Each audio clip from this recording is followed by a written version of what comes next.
ተግባር ማርያማዊት አባተ ካብ ጊዜ ናብ ጊዜ ናባኣሰን ተካይዱ ዘሎ ኽያዶ ምስ ሃይማኖት ዝተኣሳሰረ ድማ ብዙሓት ጥርጣረታትን ብዙሓት ተግባራትን እናፈጠረ ይርከብ ማርያማዊት አባተ ከም ዝፍለጥ ኣብ ዝሓለፈ ኣብ ሕዳር ጽዮን ኣክሱም ጽዮን ማለት እዩ ተረኺባ ብዘርኣየቶም ምስልታት ፎቶ ናብ ማሕበራዊ ሚድያ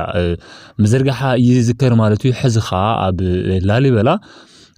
ውቅር ህንፃ ቤተክርስቲያን በመኻድውን ዝተፈላለዩ ትርጉም ዘለዎም ምስልታት ፎቶ ዘርጊሓ ነይራ ድሕሪዚ ንምንታ እዩኹም ትገብር ዘላ ዝብል ብዙሓት ይሓትት ነይሩ እትካይዳ ናይ ሞኖክሲ ዓይነትን ብዝተፈላለዩ መልክዕታት ፎቶውን ውፅ ዝበለን እያ እቲ ፎቶታት ተሰኣል ነይራ ስለዚ ማርያማዊት አባተ ነዚ ኩነታት ትገብሩ ዘላ ምክንያት ንምንታ እዩ ትኽክል ዲኸ ክብሉ ብዙሓት ይሓቱ ነይሮም ማለት እዩ ሕዚ ድማ እቲ ሓቃውነት ተፈሊጥሎ ማርያማዊት አባተ ንምንታ ኣብ ኢትዮጵያ ካብ ዝርከቡ ዓበይቲ ገዳማትን ቤተክርስቲያናትን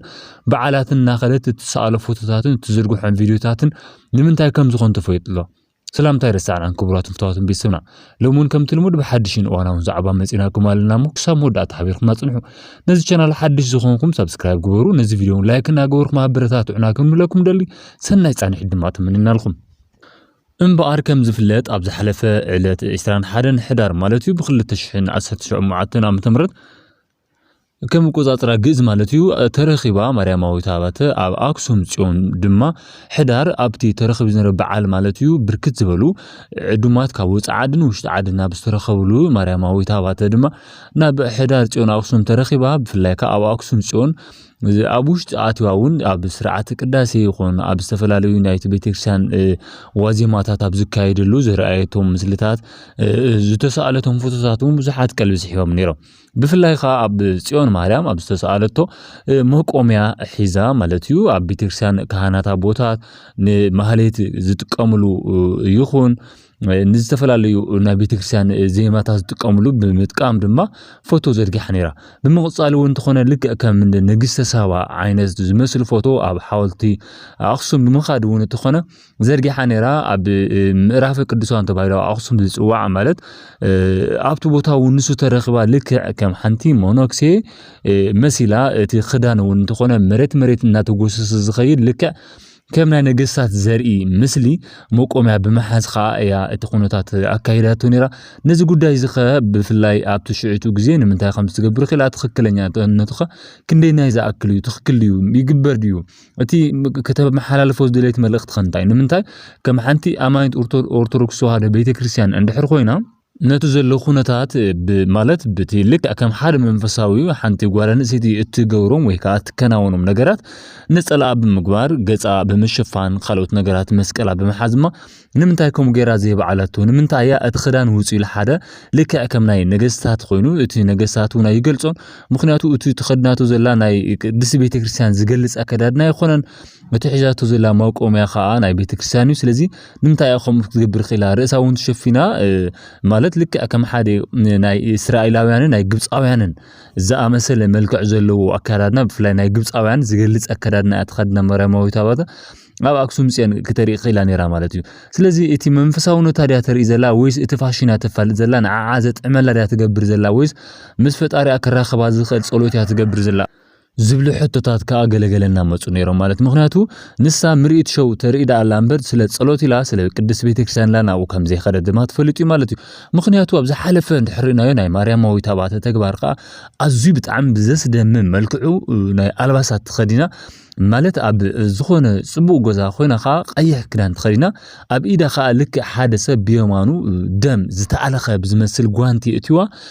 ንሰማይ ዘርእዩ ነገራት ፎቶ ምዝርጋሕ ይፍለጥ ማለት እዩ ምክንያቱ ኣብ ኢዳ ዘሎ ደም እዩ ብየማና ኢዳ ደም ዝፈሰሰ ጓል ብዝመስል መልክዓ ኣብ ኢዳ ጓንቲ ዝኣተወት ምክንያቱ ብዝኾነ ይኹን ወይ ነፍሰ ቀትለት ቀቲላላ ወይ ዝኾነ ደም መፍሲሳ ዝመፀት ጓል ኣንስተይቲ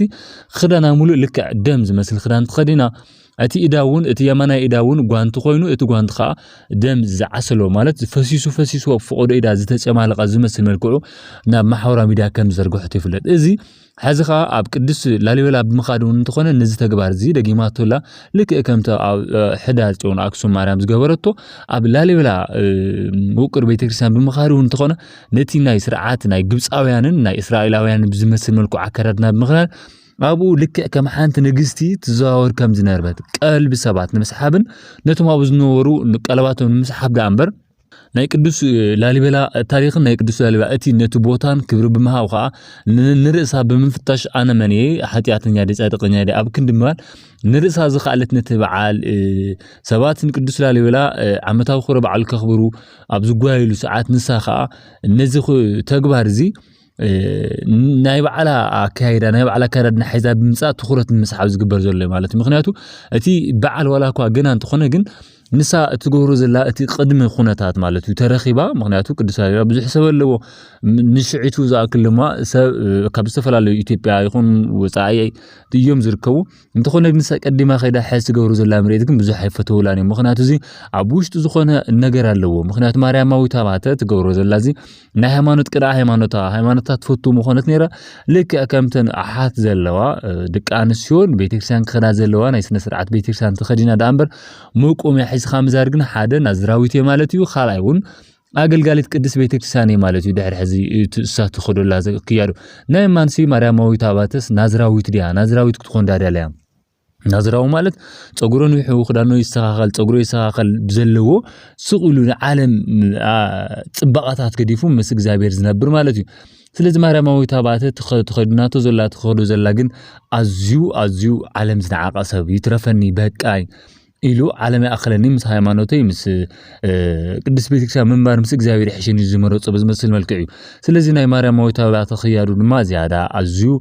ናወፀ ይርከብ ምስ ቅዱስ ቤተክርስትያን ትገብሮ ዘላ ክያዶ ንቤተክርስትያን ዝጠቅም ዲ ወይ ከዓ ዝጠቅም ዲ ዝብል ብዙሓት እናወቀስዋ ይርከቡ ማለት ምክንያቱ ኣብ ቤተክርስትያን ክትኸተለኻ ኣብ ዓለም ነርካ ዝገበርካዮም ሓጢኣትን በደላታትን ፈጣሪ ተሓድገለኻ ይቅረብ ክብለለኻ እትነብዐሉ እንትበኸሉ እንዳእምበር ኸይድኻ እንደገና ምርኢት ኣልሞ ተሪእሉ ግን ዝያዳ ካብ መንፈሳውነት ኣዝዩ ዝረሓቐ እዩ ንርእስኻ ኣታሊልኻ ንኻልኦት ሰባት ምትላል ይኸውን ማለት እዩ ስለዚ ቤተክርስትያን ክትኸድ ከለኻ ሰብ ከይረኣየካ ምክንያቱ ማርያማዊት ኣባተ ከም ዝፍለጥ ኣብ ኢትዮጵያ ካብተን ኣለዋ ዝበሃላ ኣርስታት ሓንቲ እያ ግን ኣብ ቅዱስ ቤተክርስትያን ትኸተላ እቲ ሕቡእ መንነታ እቲ ሕቡእ ሓጢኣትካ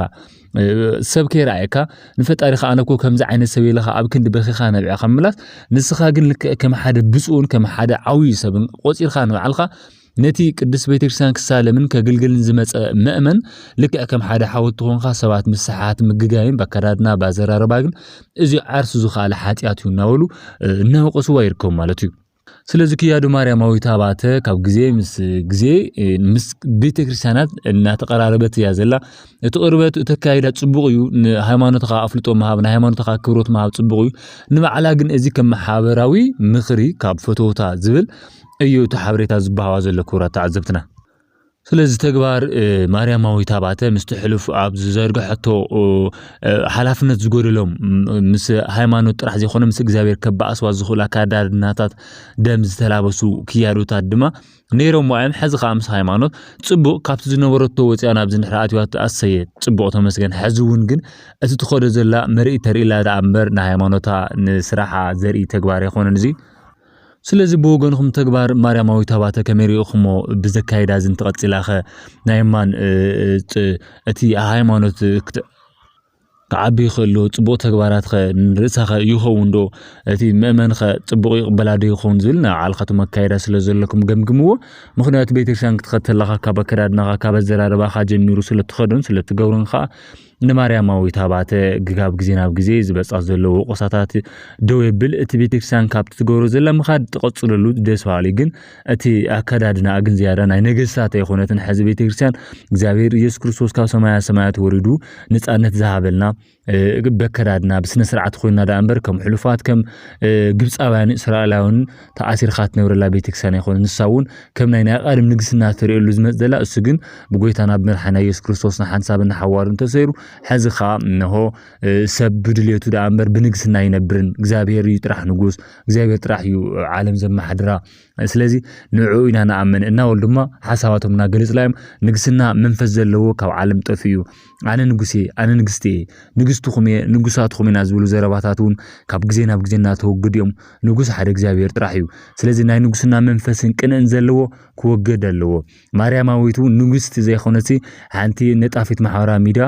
ሓንቲ ናይ ድራማ ትሰርሕ ኣርቲስት ዳምበር ናይ ንግስና መንፈስ ዘለዎ የለን ንጉሱ ሓደ ንሰማይን ምድርን ዝፈጠረ እግዚአብሔር አምላክና ጥራሕ እዩ ስለዚ ናይ ንግስና መንፈሳ ሓዲጋ ልክዕ ከም ሓንቲ ሓጢአተኛን በደለኛታትን ኣብ ዓለም ከም ዘለና ኣሚንና ኸ ንእግዚአብሔር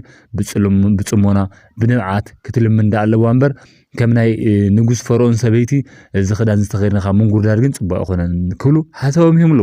ስለዚ ሎም ሕሳልኩም መጻር ብዛዕባ ማርያም ተማይቶ እዚ መስል ነዚ ተስኻታቱ ማካል ቢና ምስክን ሰሰናይ